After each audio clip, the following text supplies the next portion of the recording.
Before this video begins, I'd just like to say that I will not be talking about any of the content during the actual production. However, I will be talking about events that happened before the show commenced and after it ended. So there won't be any spoilers of the actual production, but if you don't want to know anything about VIP or the songs played before the show, you might want to wait and watch this when you're ready. Hello YouTube! I recently got to experience the Amazing Tour is Not on Fire, created by YouTubers Dan is Not on Fire and Amazing Phil. I feel really honored to be able to have had the chance to go to the show and to be able to meet these people that inspired me to start my YouTube channel in the first place, and I wanted to create this video kind of like a remembrance for me and also to share my experiences with you.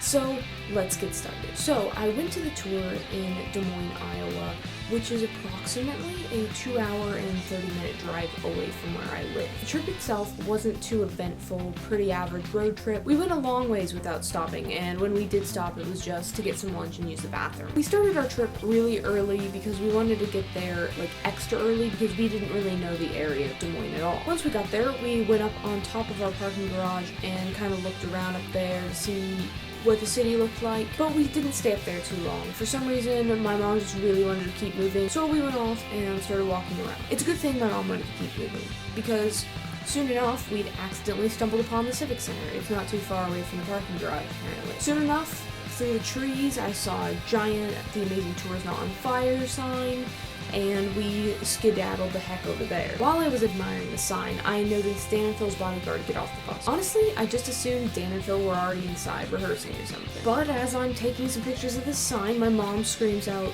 "Oh my gosh, is that them?" So I looked over, and sure enough, that's Dan and Phil. Both me and my brother went over there to get selfies with them because we figured we couldn't really pass up the opportunity to randomly run into them. There were only 3-ish other fans over there, so we didn't really feel like, we'd be bothering them too much.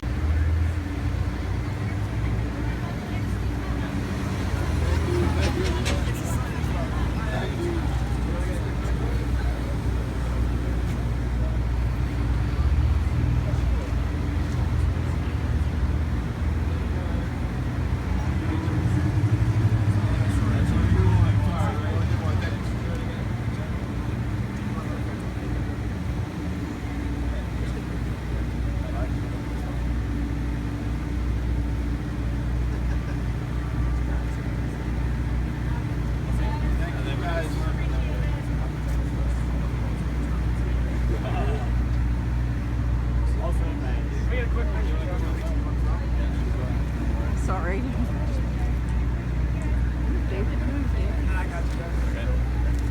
And of course, this is way before the actual show starts. So me, my mom, and my brother continued to walk around Des Moines, and we saw some cool stuff. I don't really know what everything was, but here's some videos I took, and it was cool. So I'm about to cross the street to get to the Civic Center, and I hear approximately 4 girls scream out their car window, "Don't cry, Kraft!" And I knew that, yes, these were my YouTube people. And then later on, it was time for the VIP. I was lucky enough to be able to grab a VIP ticket. So I waited outside the Civic Center for a while, just watching fans walk past. It was really cool and kind of surreal to see everybody carrying around the same book and to be wearing all the same shirts for the most part. Eventually I went inside to where they were getting our wristbands for VIP, and I met some really cool people and we talked for a while. It was really funny because nobody could guess anybody's ages because a lot of us kind of look around the same age range, and apparently I look like I'm 12 most of the time, so that's cool. And it was cool that you could say something like internet related, meme related, and everybody else around you would be like, "Oh yeah, the video, I love it." But anyway, we got into the VIP room. There weren't that many VIPs. I mean, it was still a good crowd of people, but it wasn't too many, so it was kind of nice, very small. To start the meet and greet, with no warning at all, Dan jumped out from behind the curtain and said, "Hi everybody," and the entire room screamed, but it wasn't because it was Dan. It was literally because he scared us. It was not like, "Oh my gosh, it's Dan out." No, it was like, "Oh my gosh, what's happening?"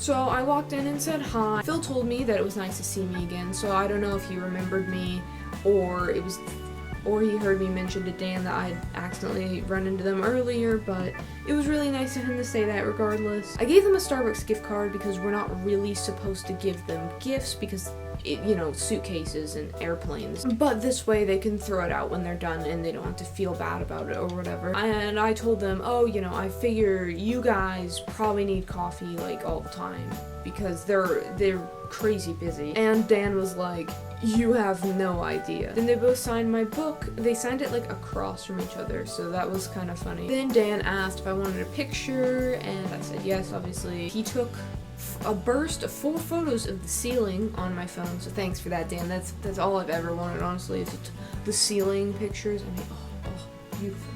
He took one like cute photo, and then he did derpy face Dan photo, and then he did derpy face Dan, but I'm kind of trying not to laugh photo. Then I hugged them again, but honestly I didn't want to take a lot of their time because I know a lot of fans really want to talk to them. So I told them to break a leg on the show, but then I was like, but not really. And Dan was like, well, knowing Phil, and I'm like, exactly. And then I thanked them and I said goodbye, and they said goodbye, and they moved on to the next person. And the VIP people cut my wristband off and gave me the free VIP merch bag kit thing, which had a whole bunch of stuff in it. And that was really my VIP experience. It was so lovely. I hope you enjoy the show. Thank you! Break a leg, but not really.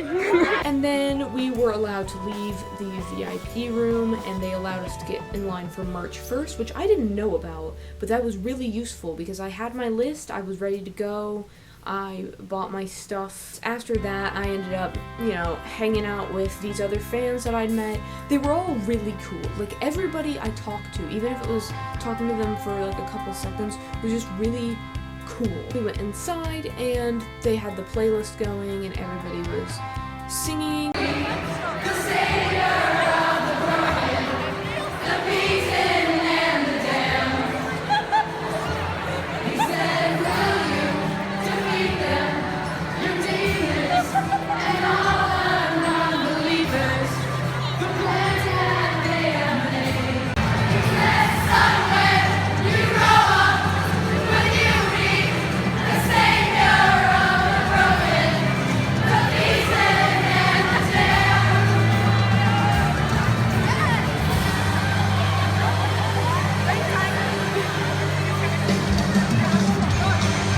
And we can reach if we're trying and we're breaking free. Can't hold down. I feel like I learned a lot about YouTube and YouTube fans in this whole production.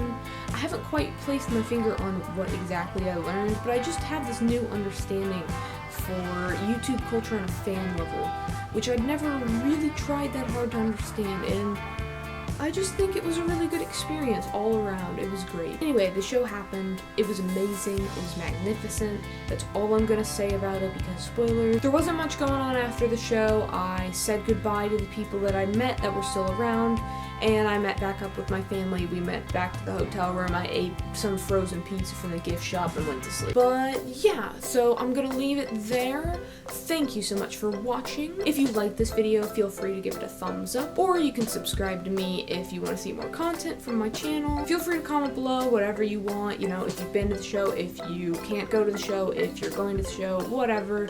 Let's just have a fun time in the comment section. And you can also follow me at any of the social media below. But yeah, until next time, bye!